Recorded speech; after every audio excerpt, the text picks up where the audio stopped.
አክቲቭ ቱ ፓሲቭ ቮይስ ከባድ ነው። ብዙ ሰዎች አክቲቭ እና ፓሲቭ ቮይስ ግራ ያጋባል ይላሉ። እኔ ግን ችግሩ ያለው ከባድነቱ ላይ ሳይሆን ጥቅሙንና አጠቃቀሙን በሚገባ አለመረዳት ነው ብዬ አስባለሁ። እስቲ ሰፋ አድርጋችሁ እዩት ወይም ደግሞ ሰፋ አድርገን እንየው። ለምን ስለ ፓሲቭ ቮይስ ማወቅ አስፈልጋችሁ? የቋንቋውን ትኩረት የመቀየር ጥበብ ስለሆነ ማለትም አክቲቭ ቮይስ ስትጠቀሙ ትኩረታችሁ ድርጊቱን አድራጊው ላይ ነው። ፓሲቭ ቮይስ ደግሞ ስትጠቀሙ ትኩረታችሁ ድርጊት የተፈጸመበት ነገር ላይ ይሆናል ማለት ነው። ይህ ለምን ይጠቅማቸዋል? ድርጊቱ ከአድራጊው በላይ ሲያመዝን፣ ለምሳሌ አዲሱ ድልድይ ተመረቀ ለማለት ብትፈልጉ የመረቀው ሰው ስም ባይታወቅም የመረቀው ዜና ራሱ ትርጉም አለው ማለት ነው።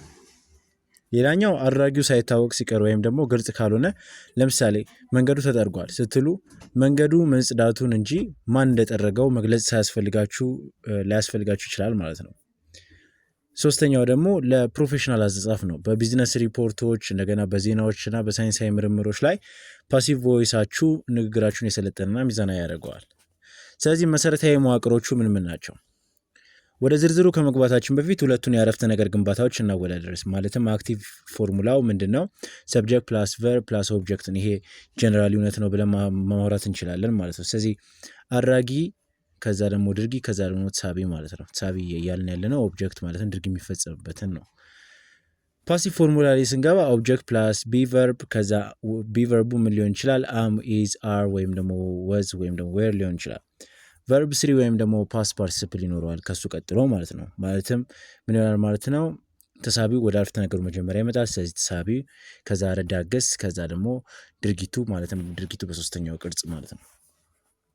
የለውጥ ሂደቱ በዝርዝር በምናወራ ጊዜ አንድን አረፍተ ነገር ወደ ፓሲቭ ለመቀየር እነዚህን ሶስት ደረጃዎች ብቻ መከተል ነው የሚጠበቅባችሁ። አንደኛው ተሳቢውን ወይም ደግሞ ኦብጀክቱን ወደፊት ማምጣት ነው። ስለዚህ በአረፍተ ነገሩ መጨረሻ የነበረውን ነገር መጀመሪያ ላይ ያድርጉት ማለት ነው። ስለዚህ ቀጥሎ ደግሞ ተሳቢውን ቢግስ መጠቀም ማለትም እንደ ቴንሱ አይነት አም፣ ኢዝ፣ አር ወይም ደግሞ ወዝ ወይ ዌር፣ ቢን ወይም ደግሞ ቢንግ ልትጠቀሙ ትችላላችሁ ማለት ነው። ስለዚህ ከነዚህ ውስጥ አንዱን መርጣችሁ ታስገባላችሁ ማለት ነው። ዋናውን ግስ ወደ ቨርብ ስሪ መቀየር ይኖርባችኋል፣ ሶስተኛው ነገር። ስለዚህ ግሱ ምንም ይሁን ምን ወደ ሶስተኛው ቅርጽ ወይም ደግሞ ፓስት ፓርቲሲፕል ትቀይሩታላችሁ ማለት ነው። ኦኬ፣ በስምንቱም ቴንሶች የተሰሩ ምሳሌዎች አንድ ወጥ ምሳሌ ማለትም the house በመጠቀም ልዩነቱን በእያንዳንዱ ቴንስ ውስጥ እንመልከት። የተማሪ ጉብዝናን መቀስቀስ ይቻላል። እነዚህ የምትመለከቷቸው የኔ ተማሪ ነበሩና በዚህ የኔ ተማሪ በነበሩበት ወቅት የራሳቸው የነበረውን ጉብዝና በእጃቸው ያሳስኳቸው ተማሪዎች ናቸው። የለውጥ ሁኔታቸው ቤተሰቦቻቸውን ከማስደሰቱም በተጨማሪ የተማሪዎቹን በራስ መተማመን የመለሰ ለውጥ ነው። ተማሪዎቹ በተለያዩ ትምህርቶች የነበራቸውን ድክመቶች እንደየትምህርቱ ትኩረትና ፋይዳ በመስጠት ከነበሩበት እንዲወናጨፉ አድርገናቸዋል። ቤተሰቦቻቸውም ለጎረቤቶቻቸው እና ጓደኞቻቸው የልጆቻቸውን ውጤታማነት በአድናቆት መስክረዋል። ይህን ውጤታማነት የማይፈልግ ወላጅ አሊያም ጉብዝናውን መቀስቀስ የማይፈልግ ተማሪ ይኖራል ብዬ እጠራጠራለሁ። ሰሚትና አካባቢዋ ላይ የምትገኙ ከሆነ አድራሻ አይጠፋችሁም። የተማሪዎቹን ውጤት ለመመልከት ከስር ስማቸውንና ሊንካቸውን አስቀምጣለሁ። ቲክቶክ ላይ ከሆናችሁ ደግሞ ፕሌሊስት የሚለውን በመጫን መመልከት ትችላላችሁ። መልካም ጊዜ። ያብስራ። ኦኬ፣ የመጀመሪያው ፕሬዘንት ሲምፕል ነው። ፕሬዘንት ሲምፕል ቴንስ አክቲቭ አረፍተ ነገር ሂ ቢልድስ ዘ ሃውስ የሚለውን አረፍተ ነገር ወደ ፓሲቭ ስንቀይረው ዘ ሃውስ የሚለውን ወደ አረፍተ ነገሩ መጀመሪያ ላምተን ከዛ ኢዝ እንጨምርበታለን ፕሬዘንት መሆኑን ለማሳየት። ከዛ ቢልት ቨርብ ስሪ ያስገባል ማለት ነው። እንደ አማራጭ የአረፍተ ነገሩን ባለቤት ባይ ብላችሁ ማስገባት ትችላላችሁ። ስለዚህ ባይ ሄም ብላችሁ ማስገባት ትችላላችሁ። ስለዚህ ቢኖረውም ባይኖረውም ኦፕሽናል ነው ማለት ነው። ስለዚህ the house is built ይሆናል ማለትም ቤቱ ይገነባል የሚል ትርጉም ይሰጣል። ፕሬዘንት ኮንቲኒየስ ላይ በመገቡ ጊዜ he is building the house የሚለው አረፍተ ነገር ፕሬዘንት ኮንቲኒየስ ላይ ያለ አረፍተ ነገር ነው። ፓሲቭ ሲሆን the house ወደ አረፍተ ነገሩ መጀመሪያ ይመጣል።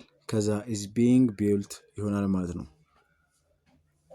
ስለዚህ is አስገባችሁ እንደገና ኮንቲኒየስ ፕሬዘንት መሆኑን ለማሳየት is አስገባችሁ፣ being ደግሞ ኮንቲኒየስ መሆኑን ለማሳየት ቢልት ደግሞ ፓሲቭ አረፍተ ነገር ስለሆነ ቨርብ ስሪ ግዴታ መጠቀም ስላለባችሁ ማለት። ስለዚህ ለሁሉም ፓሲቭ ሪጋርድለስ ኦፍ ቴንስ ቨርብ ስሪ የምትጠቀሙት ማለት ነው። ስለዚህ ይሄ ትርጉሙ ቤቱ እየተገነባ ነው የሚል ይሆናል ማለት። ስለዚህ the house is being built የሚለው ቤቱ እየተገነባ ነው የሚል ትርጉም ይሰጣል። ፕሬዘንት ፐርፌክት ላይ በሚገቡ ጊዜ he has built the house ይህ ፓሲቭ አረፍተ ነገር ሲሆን the house has been built ይሆናል። ስለዚህ ቤቱ ተገንብቶ አልቋል የሚል ትርጉም ይሰጣል። ስለዚህ እዚህ ጋር እንደምታዩት the house ነው አረፍተ ነገሩ መጀመሪያ ላይ ያመጣችሁት ሃዝን እዛው ቦታ ላይ ያስቀራችሁት ፐርፌክት መሆኑን ለማሳየት ቢን አስገባችሁ። ምክንያቱም ፐርፌክት ቴንስም ላይ እንደገና ደግሞ ፓሲቭ አረፍተ ነገር ሁለቱም ላይ ቨርብ ስሪ ነው የምትጠቀሙት። ለዛ ፓሲቭ መሆኑን ለማሳየት ምን አደረጋችሁ ማለት ነው? ማለትም ትኩረታችሁ ድርጊት የተፈጸመበት ነገር ላይ መሆኑን ለማሳየት ማለት ነው ፓሲቭ ማለት። ስለዚህ the house has been built ሆነ ማለት ነው። ስለዚህ ቢን የቨርብ ቱ ቢ ቨርብ ስሪ ነው፣ ቨርብ ስሪ ፎርም ነው። እንደገና ደግሞ ቢልት የቢልድ ቨርብ ስሪ ፎርም ነው ማለት ነው። ስለዚህ ቤቱ ተገንብቶ አልቋል ሆነ አረፍተ ነገራችን። ኦኬ ፓስት ሲምፕል ላይ በምንገባ ጊዜ he built the house እሱ ቤቱን ገነባ። ስለዚህ the house was built ይሆናል ማለት ነው። አንድ ፓስት መሆኑን ለማሳየት ፓሲቭ አረፍተ ነገሩ ላይ was አስገባችሁ። ምክንያቱም እዛ ጋር ቢልት ስለነበራችሁ ፓስት ሲምፕል አረፍተ ነገር እንደሆነ ታውቃላችሁ ማለት። ምክንያቱም ቨርቡን ብቻ ስትመለከቱ አንድ ቨርብ ነው ያለው፣ ሌላኛው ደግሞ ቨርብ ቱ ፎርም ነው፣ የዛ ቨርብ ቱ ፎርም ነው ያለው ማለት ነው። ለዛ ይህ ያለፈ ጊዜ ላይ የተደረገ መሆኑን ታውቃላችሁ። ለዛ ወደ ፓሲቭ ስቀይሩ the house was built ወዝን ያስገባችሁበት ምክንያት ፓስት ሲምፕል ቴንስ እንደሆነ ለማሳየት ነው ማለት። ስለዚህ ቤቱ ተገነባ ሆነ ማለት ነው አረፍተ ነገራችሁ ትርጉሙ። ፓስት ኮንቲኒየስ በሚሆን ጊዜ አክቲቭ he was building the house ስለዚህ እሱ ቤቱን እየገነባ ነበር። ስለዚህ the house was being built ቤቱ በሱ እየተገነባ ነበር ይሆናል ማለት ነው አረፍተ ነገሩ። እዚህ ጋርም the house ወደ አረፍተ ነገሩ መጀመሪያ መጣ፣ ወዝን እዛው አስቀራችሁት ኮንቲኒየስ እንደሆነ ለማሳየት ቢንግ አስገባችሁ በመሃል፣ ምክንያቱም አይንጂ የነበረው ግስ ስለነበር አክቲቭ ላይ። ከዛ ደግሞ ቢልት ቨርብ ስሪ ተጠቀማችሁ ማለት ነው የሜን ቨርቡን። ፓስት ፐርፌክት ላይ በመገቡ ጊዜ he had built the house የሚለው አክቲቭ አረፍተ ነገር ወደ ፓሲቭ ሲቀየር the house had been built ቤቱ ተገንብቶ ነበር የሚል ትርጉም ይሰጣል። ስለዚህ he had built አልነበረ ግሶቻችሁ። ስለዚህ the house had been ፐርፌክት እንደሆነ ለማሳየት ካድ ቀጥሎ ቢን አስገባችሁ ቨርብ ስሪውን ስቲል ሜንቴን ታደርጉታላችሁ ማለት ነው። ፊቸር ሲምፕል ላይ በመገቡ ጊዜ he will build the house ቤቱን ይገነባል የሚለው አረፍተ ነገር the house will be built ቤቱ ይገነባል በሱ የሆነ ማለት ነው። እዚህ ጋም the house ወደ አረፍተ ነገሩ መጀመሪያ መጣ፣ ከዛ will ከዊል ቀጥሎ ቢ ያስገባችሁ ምክንያቱም ቨርብ ቱ ቢ መጠቀማችሁ ማይቀር ስለሆነ። ስለዚህ ሁለት ነገሮች አስተውላችኋል ብዬ አስባለሁ እስካሁን።